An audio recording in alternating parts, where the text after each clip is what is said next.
नमस्कार.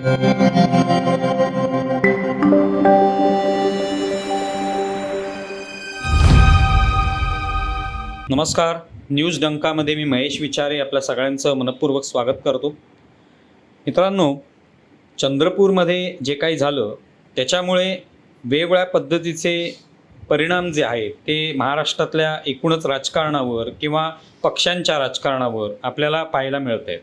चंद्रपूरमध्ये काँग्रेसने सर्वाधिक जागा जिंकल्या, पण त्यांचा महापौर होऊ शकला नाही.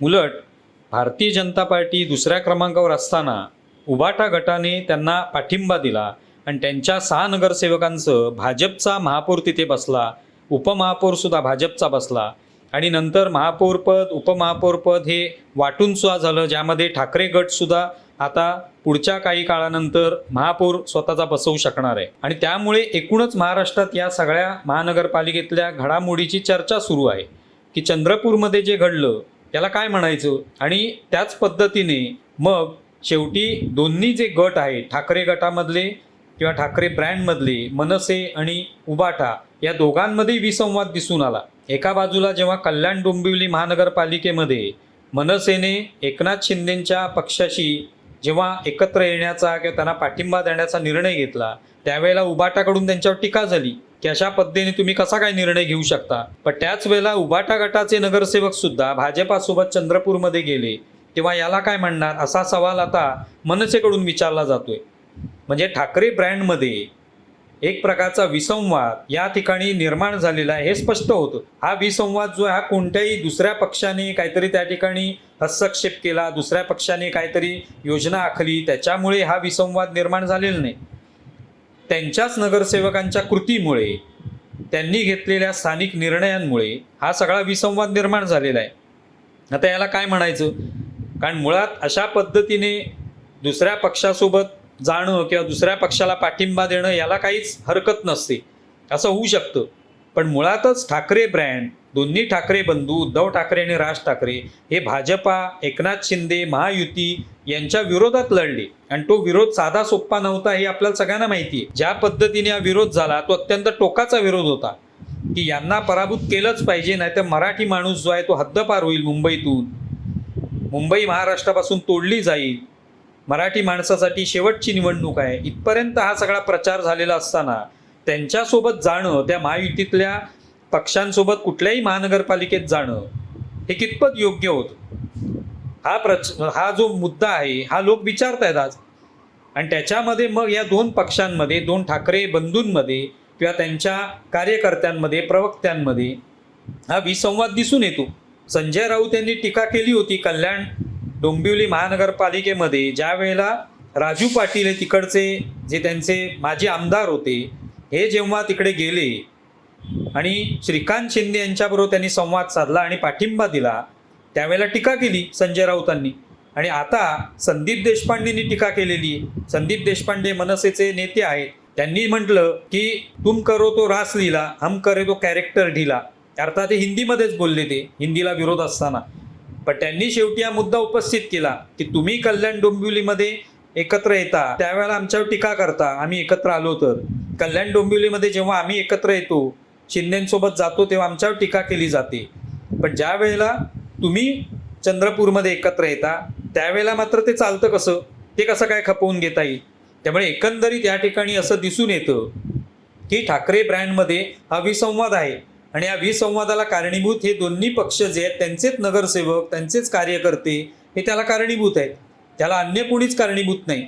बाकी तुमचं अंतर्गत काँग्रेसची काय भांडण असेल त्यावेळेला झालेलं, त्यांच्यातला विसंवाद असेल, त्यामुळे आम्हाला भाजपसोबत जावं लागलं किंवा शिंदेंसोबत जावं लागलं, हा जो काही निर्णय आहे हा तुम्ही घेतला असला तर तुमच्यातला विसंवाद आहे. तुम्ही दोन्ही बंधूंनी एकत्र येऊन मराठी माणसासाठी ही निवडणूक लढवली, महाराष्ट्रासाठी लढवली आणि त्यासाठी भाजपा किंवा एकनाथ शिंदेंची शिवसेना या महायुतीला पराभूत करायचं काही करून अशा पद्धतीचं आवाहन केलं.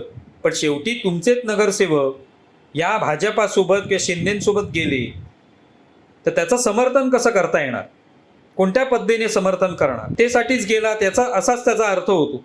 मग सत्तेसाठी जायचं होतं तर मुळात त्यांच्या विरोधात भूमिकाच घ्यायला नको होती की आम्ही यांच्या अगदी टोकाचा विरोध यांना करणार आहोत.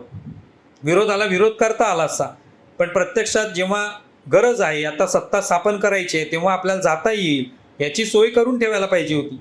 पण परतीचे दोर कापल्यानंतर पुन्हा एकदा तुम्ही त्या भाजपासोबत किंवा शिंदेसोबत गेलात, याचा अर्थ ठाकरे बंधूंमध्ये कुठेतरी या ठिकाणी हा विसंवाद आहे. दोघांची मतं जी आहेत ती वेगवेगळी आहेत, हेच त्याच्यातून दिसून येतं.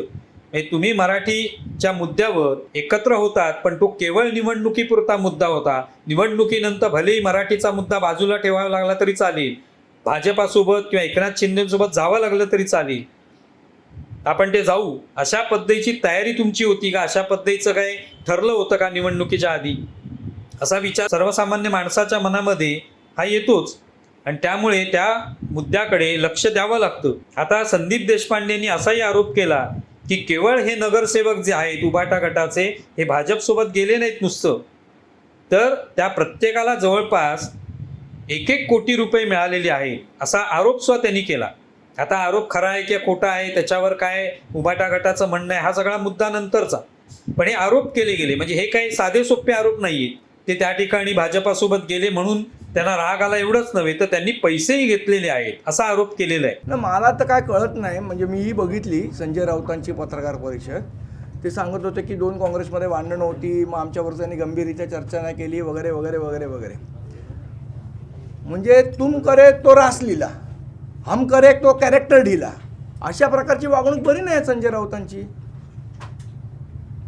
तुम्ही काँग्रेसबरोबर बसायला पाहिजे होता ना, जर तुम्ही महाविकास आघाडीचा भाग होता. तुम्ही भाजपबरोबर कसे गेले मग तिकडे? म्हणजे तुम्ही कराल ते सगळं चालतं योग्य बरोबर. दुसऱ्यांनी केलं की मग इथे येऊन राजू पाटील भाजपला विकले गेले आहेत, हे असं झालं आहे तसं झालं आहे, अशा प्रकारे योग्य नाही ना बोलणं. मग तुम करे तो रास लीला, हम करे तो कॅरेक्टर ढीला. तुम्हाला वाटतं कारवाई केली पाहिजे? कारण म्हणजे कल्याण नाही, कारवाई करायची नाही करायची हा त्यांच्या पक्षाचा विषय, त्याच्यामध्ये मी पडणार नाही. पण माझी जी माहिती आहे ती जे नगरसेवक गेले, जी मला माझ्या ऑथेंटिक सूत्राकडनं मिळालेली माहिती आहे, प्रत्येक नगरसेवकाला 1-1 कोटी रुपये हे दिले गेलेले आहेत. मग या ठिकाणी ठाकरे ब्रँडचं जे काही मूल्य ठरवलं होतं, जे काही त्यांची किंमत होती, जे काही ब्रँडची व्हॅल्यू होती, त्याला काय अर्थ राहिला? हा प्रश्न सर्वसामान्य माणूस विचारणार आहे. ठाकरे ब्रँड एक तयार झाला पाहिजे. 2 बंधू एकत्र आले म्हणजे आता खऱ्या अर्थाने महाराष्ट्राचं राजकारण जे आहे ते वेगळ्या वळणावर जाईल. 2 ठाकरे बंधू एकत्र आले म्हणजे आता मराठी माणसाचं हित साधलं जाईल. महाराष्ट्रावर जे काही वर्चस्व गाजवण्याचा काही लोकांचा प्रयत्न आहे त्यापासून महाराष्ट्र बचावे असं जे काय होतं त्याला एक प्रकारे तिलांजलीच दिली. मग भलेही ते मनसेने तिकडे कल्याण डोंबिवलीत शिंदेंना साथ दिली असेल की उभाटाने इथे भाजपला साथ दिली असेल, याला लोकांनी कशा पद्धतीने घेतलं पाहिजे? लोकांना तुम्ही काय समजावून सांगणार? किंवा या ठाकरे बंधूंमध्येच आता या ठिकाणी या सगळ्या मुद्द्याच्या निमित्ताने एक प्रकारे तडा गेला असं आपण म्हणू शकतो, आणि तो गेलेलाच आहे. आणि त्याला जबाबदार कोणताही भाजपसारखा पक्ष नाही की शिंदेचा पक्ष नाही, शिवसेना शिंदेची शिवसेना त्याला जबाबदार नाही. हे जबाबदार जे आहेत ते ठाकरे पक्षातलेच नगरसेवक किंवा त्यांचे कार्यकर्ते, तिकडचे निर्णय घेणारे जे कोणी नेते आहेत ते त्याला जबाबदार आहेत. आणि असंही त्या ठिकाणी सांगितलं जातं की या संदर्भात वरिष्ठांना काहीच माहिती नाही. म्हणजे राज ठाकरेंना यातलं काही माहिती नसावं किंवा उद्धव ठाकरेंनाही काही माहिती नसावं. मग त्यांना माहिती नसताना स्थानिक स्तरावर जर निर्णय घेतला गेला असेल तर या ठिकाणी या वरिष्ठांचं काय नेमकं म्हणणं आहे? त्यांना पटलेला आहे का निर्णय आपल्या नगरसेवकांचा? तो पटला नसेल तर काही कारवाई होणार का? आणि कारवाई जर केली जाणार नसेल तर लोक हाच प्रश्न विचारणार की तुमचे नगरसेवक तुम्हाला न सांगता जर भाजपासोबत जात असतील, एकनाथ शिंदेसोबत जात असतील, तर तुम्हाला हे पटतं कसं? तुम्ही या ठिकाणी कारवाई काय करत नाही त्यांच्यावर? कारण तुम्ही या दोन्ही पक्षांच्या विरोधात टोकाची भूमिका घेऊन निवडणूक लढवली आणि त्या ठिकाणी मतं मिळवलीत. आणि असं असताना सुद्धा आज तुम्ही तुमच्या नगरसेवकांना एक प्रकारे परवानगी दिली की तुम्ही जा भाजपसोबत सत्ता मिळवा, महापौर व्हा, उपमहापौर व्हा, स्थायी समितीचं अध्यक्षपद मिळवा, तुम्हाला जे करायचे ते करा. आता काय मराठीचा मुद्दा नाही. आता त्या चंद्रपूर महानगरपालिकेत जेव्हा काही मुद्दा उपस्थित होईल तेव्हा उभाटा गटाची काय भूमिका असेल भाजपाच्या विरोधात? ते घेऊ शकतील का भूमिका? इकडे कल्याण डोंबिवली महानगरपालिकेत शिंदेंच्या विरुद्ध मनसे भूमिका घेईल का उभाटाच्या बाजूने? हा सगळे प्रश्न निर्माण होणार आहेत. या प्रश्नांची उत्तरं जी आहेत ती दिली पाहिजेत. ती जर देता येत नसतील तर याचा अर्थ ठाकरे ब्रँडमध्ये काहीतरी तडा गेलेला आहे, विसंवाद निर्माण झालेला आहे. म्हणजे निवडणुका होईपर्यंत ठाकरे ब्रँड होता, आता त्यानंतर ठाकरे ब्रँड जो आहे तो ठेवून दिलेला आहे बाजूला.